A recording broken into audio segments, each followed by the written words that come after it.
نہ کوئی غم کرو نہ خوف، خوشیاں مناؤ جنت کی جس کا تم سے وعدہ کیا گیا تھا۔ اللہ کی ربوبیت پر اطمینان جب انسان کو ہو جاتا، میرا رب اللہ ہے، ربی اللہ، انسان کے لیے نہ کوئی کھٹکا، نہ کوئی خطرہ، نہ کوئی خوف، نہ کوئی حزن۔ جو کچھ ہو رہا ہے کس کے اذن سے ہو رہا ہے؟ اللہ کے اذن سے۔ اللہ کے اذن کے بغیر پتہ تک نہیں ہلتا۔ یہ کوئی اندھا بہرا مادہ نہیں ہے جس سے مجھے کوئی خوف ہو۔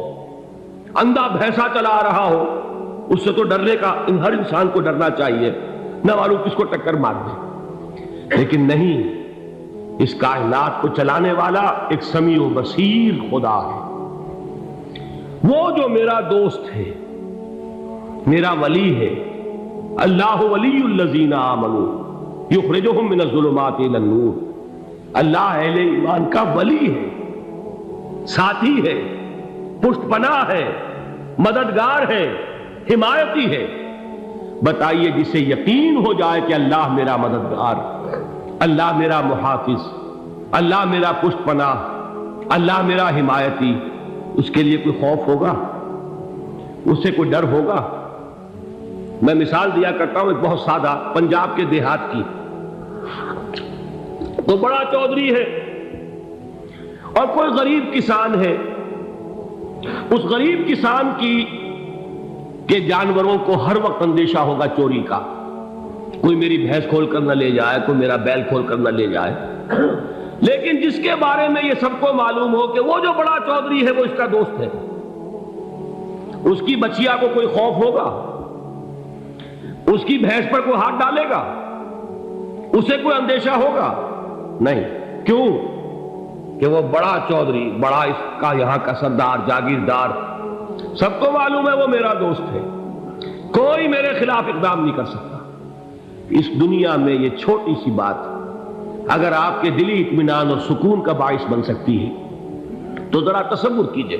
میں لفظ تصور استعمال کروں گا صرف اس لیے کہ اس کا ہم جس کو کہتے ہیں ادراک اور شعور کر نہیں سکتے، اگر کے ساتھ کر سکتے۔ اگر یقین ہو کہ اللہ میرا مددگار اور یقین ہو کہ اللہ ہر آن میرے ساتھ ہے، پھر کوئی خوف؟ کس کا خوف؟ کوئی شے اللہ سے بالا تر ہے؟ کوئی قوت اس سے زیادہ طاقتور ہے؟ کوئی اس کے ارادے کو بدلنے والا ہے؟ کوئی اس کی مشیت کے آڑے آنے والا ہے؟ یہی بات ہے جو حضور نے فرمائی، یہ ایمان کا حاصل ہے لب لباب، کہ دیکھو اچھی طرح اس بات کو ذہن نشین کر لو، اگر تمام انسان مل کر تمہیں کوئی نقصان پہنچانا چاہے نہیں پہنچا سکتے، مگر جو کچھ اللہ نے لکھ دیا ہو، اور تمام انسان مل کر تمہیں کوئی نفع پہنچانا چاہے نہیں پہنچا سکتے، مگر وہ شے جو اللہ نے طے کر دی۔ آپ پھر میں کہوں گا ذرا طاری کیجئے، اسے فرض کیجئے، اسے سوچئے، اگر اس حدیث پر ہمارا دل ٹھکا ہوا ہو تو کسی سے ڈر ہوگا؟ یہ مجھے نقصان نہ پہنچا دے، یہ میری رپورٹ خراب نہ کر دے، یہ میری انکریمنٹ نہ رکوا دے، یہ میرا یہ نہ بگاڑ دے، یہ میرا یہ نقصان نہ پہنچا دے۔ اس کا ڈر، اس کا ڈر، اس کا خوف، اس کی خوشامد، اس کے لیے جا کر طرح طرح سے اپنی عزت نفس کو ذلیل کروانا اس کے سامنے، یہ سب کچھ کیوں کرتا ہے انسان؟ جب سمجھتا ہے کہ اس کے ہاتھ میں میرا کوئی نفع ہے، اس کے ہاتھ میں میرے لیے کوئی ضرر ہے، یہ مجھے کوئی غضب پہنچا سکتا ہے، یہ مجھے کوئی نقصان پہنچا سکتا ہے، یہ میرا کوئی کام بنا سکتا ہے، یہ میری کوئی ضرورت پوری کر سکتا ہے، اسی کا نام شرک ہے۔ جہاں آپ نے یہ سمجھا کہ غیر اللہ کے اندر کوئی طاقت موجود ہے، وہی شرک ہے۔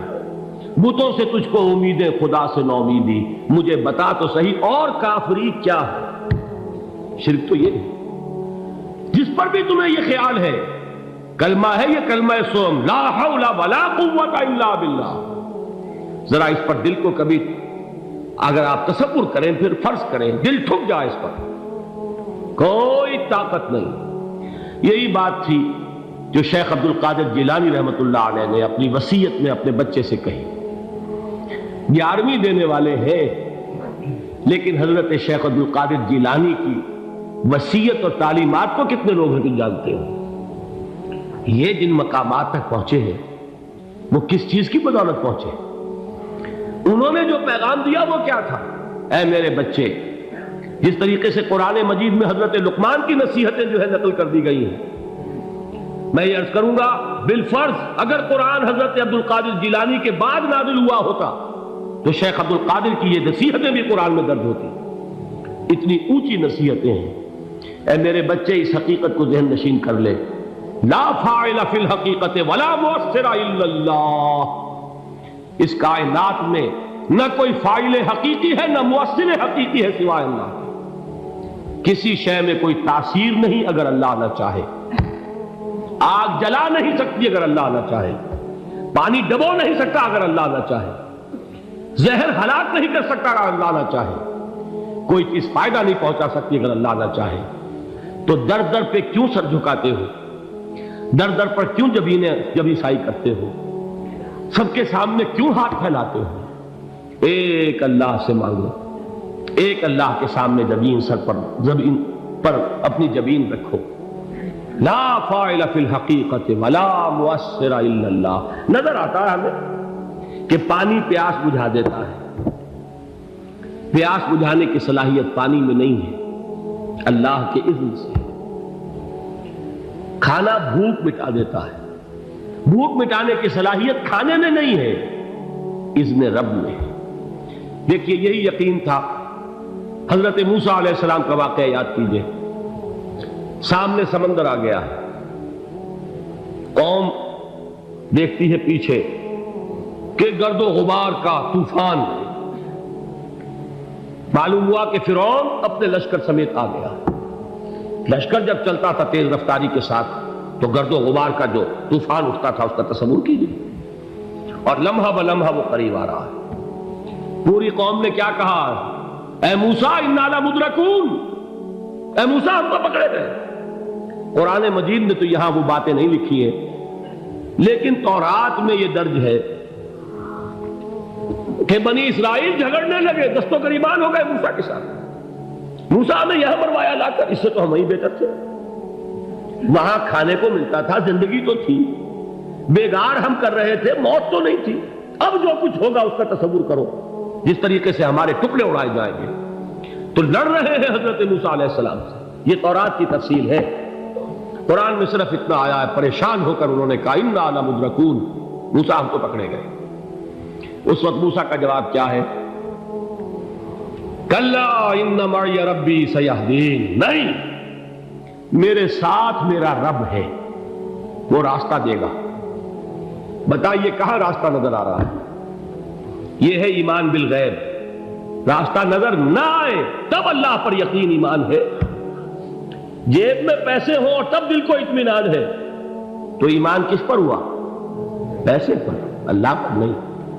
جب وسائل و ذرائع نہ ہو اور پھر یقین ہو کہ اللہ مسبب الاسباب ہے، وہ اسباب کا پابند نہیں ہے، وہ اسباب کا محتاج نہیں ہے، اسباب اس کے محتاج ہے۔ اگر یہ یقین ہے تو اللہ پر ایمان ہے، یہ نہیں ہے تو تمہارا ایمان اسباب پر ہے، وسائل پر ہے، ذرائع پر ہے، مادیات پر ہے، اللہ پر نہیں۔ اس وقت کہاں راستہ تھا؟ کوئی راستہ تھا؟ سمندر ہے اور ادھر سے لشکر آ گیا ہے۔ کلا ان معی ربی سیہدین۔ اب دیکھیے ایمان کہہ دینا آسان ہے، ہوا معکم اینما کنتم، جہاں کہیں بھی تم ہوتے ہو اللہ تمہارے ساتھ ہوتا ہے، لیکن اس کا یقین قائم ہو جائے تو زمین و آسمان کا فرق واقع ہو جائے۔ یہی بات ہوئی حضور کے ساتھ۔ غار ہے، چھپے ہوئے ہیں محمد رسول اللہ اور آپ کے وہ یار غار ابو بکر صدیق رضی اللہ تعالی عنہ۔ اقبال نے حضرت ابو بکر کی شان میں چند اشعار کہیں صرف، لیکن واقعہ یہ ہے کہ بھاری بھاری نظموں پر اور قصیدوں پر بھاری ہے، طویل ترین نظمیں اور قصیدے ہوں ان پر بھاری ہے۔ ہمتیں ابو بکر کی ہمت جو ہے، کشت ملت را چوں ابر، جیسے بارش سے کھیتی اپجتی ہے، ابو بکر کی ہمت اور عزیمت اس امت کو اسی طرح سینچنے والی ہے۔ ثانیے اسلام و غار و بدر و قبر،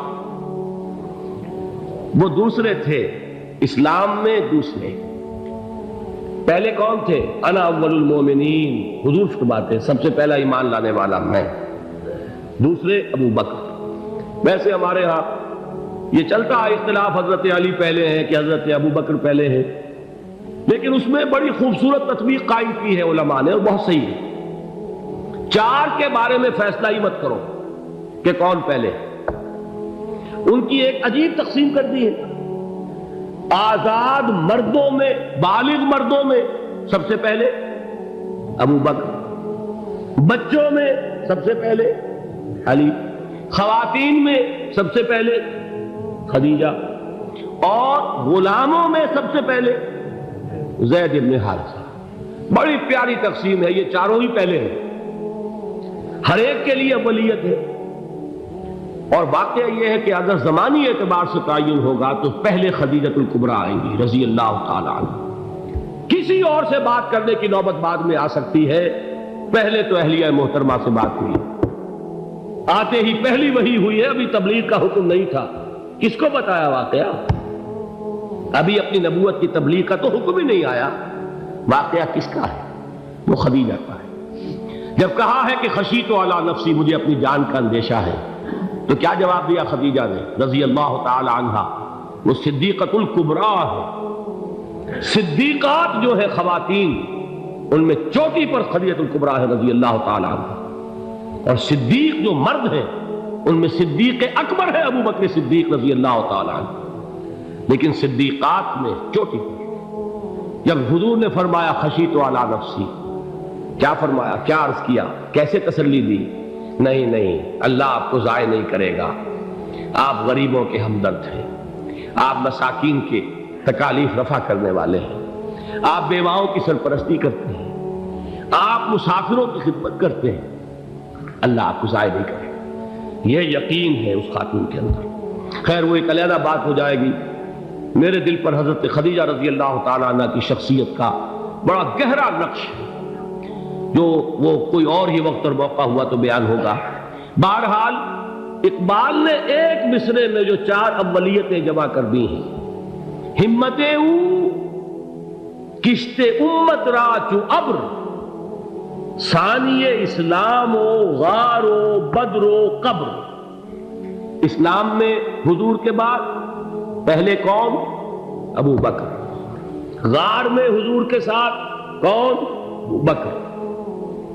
بدر کی رات اللہ کا رسول سربسجود وہ جھاڑ، وہ گھاس پھوس کی جو جھوپڑی بنائی گئی تھی، اور وہاں تلوار ننگی لے کر پہرا دینے والا کون؟ ابو بکر۔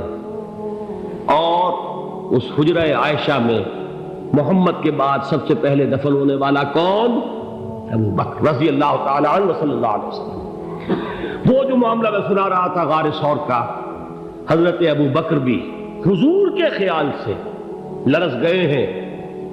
آپ کو یاد ہوگا کہ جا کر پہلے تمام جتنے سوراخ تھے انہیں بند کیا ہے، ایک سوراخ رہ گیا تھا جس کو بند کرنے کے لیے کوئی کپڑا نہیں تھا، وہاں اپنی ایڑی رکھی ہے، تب کہا ہے حضور سے تشریف لائیے، اور اپنے زانو پر حضور کو لٹایا ہے، اور وہاں کسی موذی جانور نے کاٹا ہے، حضور کی آنکھ لگ گئی تھی، اس وقت اس بل کے اندر جو بھی بچھو ہے کیا ہے واللہ عالم، اس نے کاٹا ہے، اس کی تکلیف کی وجہ سے ابو بکر کی آنکھوں سے آنسو ٹپک گئے، حضور کے چہرے مبارک پر پڑے ہیں، تو حضور جاگے ہیں، معاملہ کیا ہے؟ ایڑی نہیں ہٹائی وہاں سے، مبادا وہ جانور وہاں سے نکل کر محمد الرسول اللہ کو کوئی گزن پہنچا دے، ابو بکر کی ایڑی ہے، جس طرح چاہے کھا لے، ختم کر دے، جان نکل جائے تب کوئی آنچ آئے، محمد پر تو آئے، لیکن جیتے جی نہیں۔ وہ ہے ابو بکر۔ حضور کے خیال سے اس وقت حضور نے پھر اپنا لعاب دہن لگایا ہے، اور اس سے پھر آپ کی تکلیف ختم ہوئی۔ جیسے خیبر میں حضرت علی کی آنکھ دکھ رہی تھی، اس کو جو شفا حاصل ہوئی ہے وہ بھی حضور کے لعاب دہن سے ہوئی۔ تو بہرحال اس وقت انہوں نے کہا ہے کہ اے نبی یا رسول اللہ، اگر اس وقت ان میں سے کسی نے غیر ارادی طور پر بھی اپنے قدموں کی طرف جھانک لیا تو پکڑے جائیں گے، کیا جواب تھا اللہ کے رسول کا؟ لا تحزن ان اللہ معنا، اللہ ہمارے ساتھ ہے، کیوں گھبراتے ہو ابو بکر؟ یہ ہے ایمان باللہ، میرا مالک اللہ، میرا رازق اللہ، میرا محافظ اللہ، میرا مددگار اللہ، میرا پشت پناہ اللہ، میرا دوست اللہ۔